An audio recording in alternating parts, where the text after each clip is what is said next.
Merci Monsieur le Président. Tout d'abord, merci à la FCM, à la Fondafip de m'avoir invité, en remerciant particulièrement Michel Bouvier.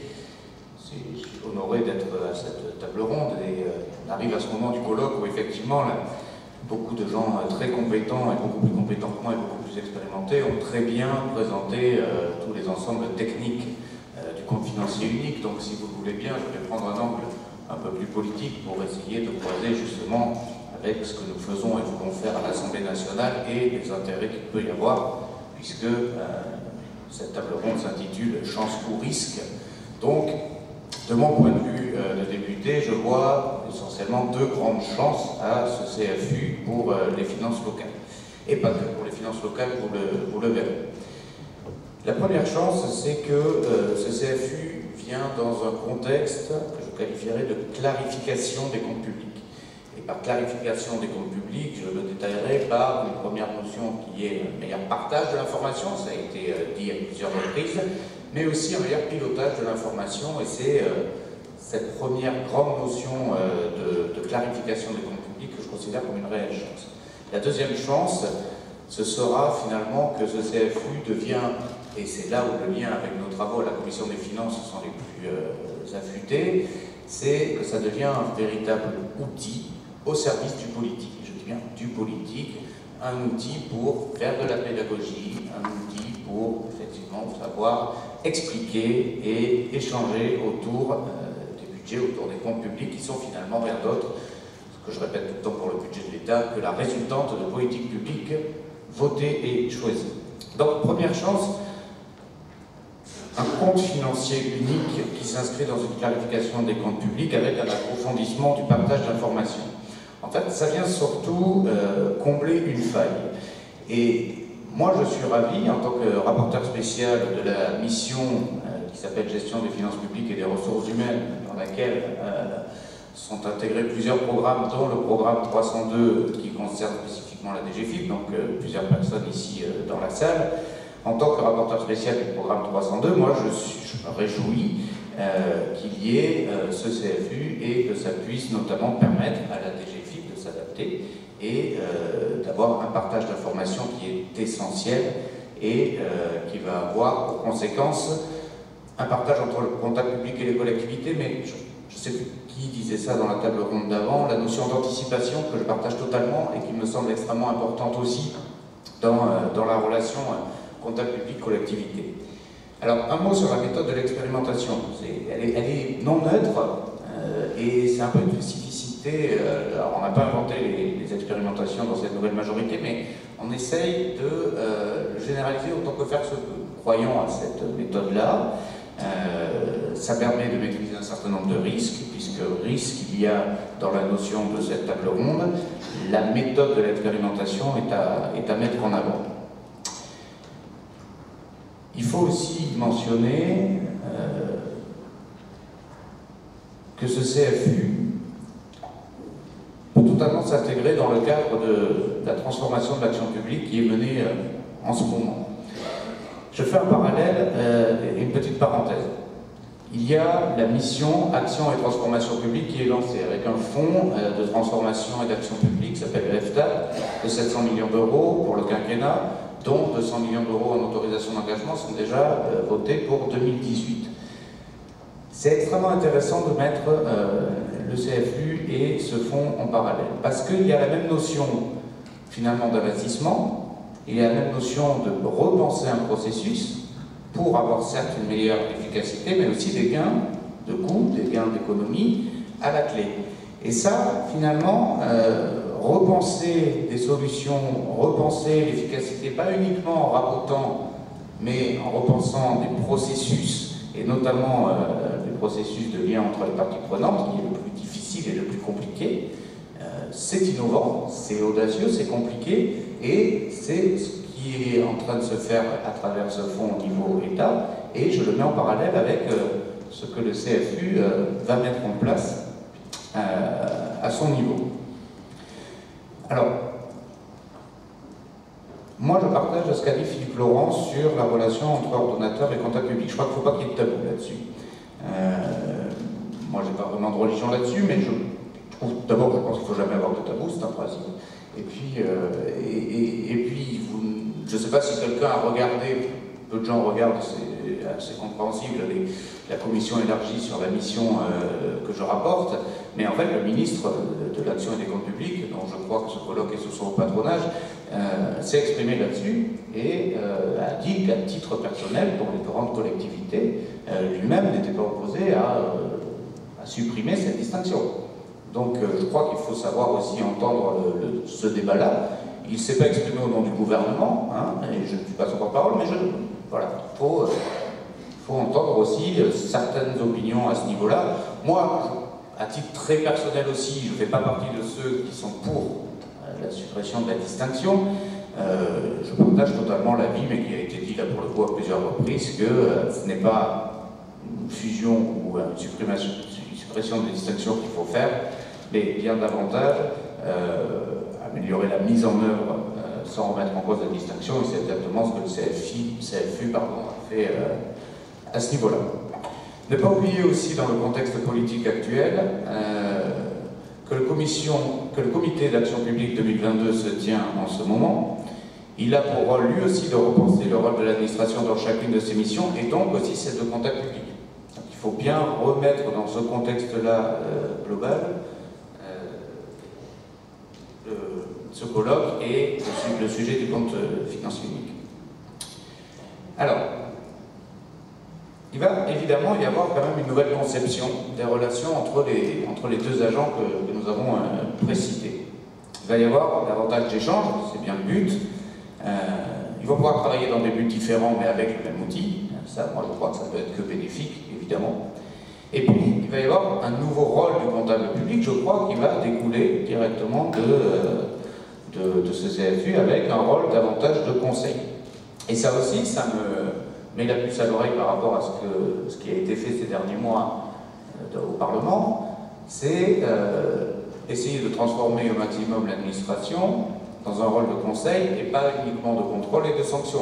Et en fait, la DGFiP est au premier rang, puisque la DGFiP le fait déjà depuis longtemps. Ce que nous avons appelé le droit à l'erreur dans le texte d'un État au service d'une société de confiance, c'est quelque chose que la DGFiP fait depuis longtemps et que nous avons imposé une base légale et nous avons enrichi et généralisé certaines notions comme le rescrit, etc.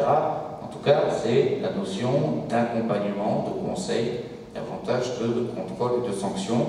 Et ça, je crois aussi que le rôle du comptable public doit aller dans ce sens-là. Enfin, et extrêmement important, le CFU n'altère en rien la fiabilité des comptes. Au contraire, si je reprends, mais il faut toujours le rappeler, parce que toute transformation, toute disruption, comme on dit maintenant, peut avoir pour risque justement de mettre en fragilité la fiabilité des comptes. Et ce n'est pas le cas, c'est le contraire. Et dans la table ronde précédente, il y avait M. Terrien, je crois, qui parlait de l'exemple de Levallois-Perret. Je tiens à dire que de ma petite expérience, je crois qu'il n'y a aucune corrélation entre le bonheur et la fiabilité des comptes publics, ou en tout cas leur sincérisation.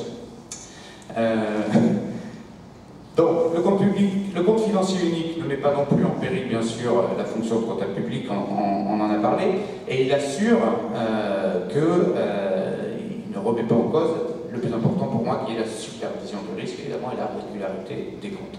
Donc ça, c'était sur le partage d'informations.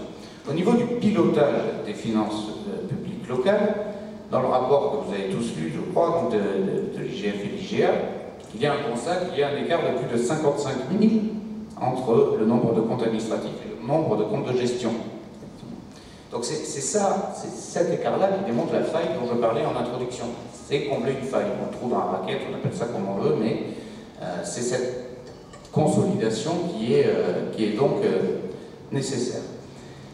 Et puis dans le contexte aussi de contractualisation qui a été mentionné par mon collègue sénateur, je ne connais pas d'accord sur le fond de cette contractualisation, mais je suis à peu près sûr qu'on est d'accord sur l'impact que peut avoir le CFU une fois qu'il y aura ces contrats signés entre les plus grandes collectivités et l'État. Je crois qu'il va y avoir vraiment un outil de pilotage à la clé qui va permettre notamment d'améliorer la comparaison entre les collectivités et aussi de mieux identifier celles qui pourraient être en difficulté. Enfin, extrêmement important sur la notion de pilotage, la refonte de la fiscalité locale. La refonte de la fiscalité locale, là aussi, je vous rappelle le contexte. Suppression de la taxe d'habitation en 3 ans pour 80% des imposés. Et, à terme, en tout cas c'est ce que le Conseil constitutionnel nous a demandé de regarder, la suppression totale à partir de 2020. Et donc, en 2020, il va y avoir une refonte, le terme a un sens, hein, c'est pas seulement bidouiller, il va falloir une refonte de la fiscalité locale. Et là aussi, le CFU va jouer un rôle important. Là aussi, le CFU va permettre d'améliorer et de faciliter, par le pilotage, par l'outil qu'il va représenter, cette refonte de la fiscalité locale. Et nous, parlementaires, nous allons convoquer les maires pour qu'il puisse y avoir une réflexion commune entre, effectivement, le bloc communal. Alors moi, je suis élu en plus d'une petite couronne dans le Val-de-Marne. Il y a en plus les notions de territoire et de métropole du Grand Paris. Donc, il y a beaucoup d'acteurs pour une refonte de la fiscalité locale. L'enjeu est énorme. L'enjeu est énorme, mais je crois que le CFU là-dessus vient jouer un rôle vraiment aidant, tout à fait à l'appui de ce que nous voulons faire. La deuxième chance dont je parlais en introduction, c'est remettre les finances au service de la politique locale. Et là, c'est deux mots-clés, hein, c'est le calendrier et la pédagogie.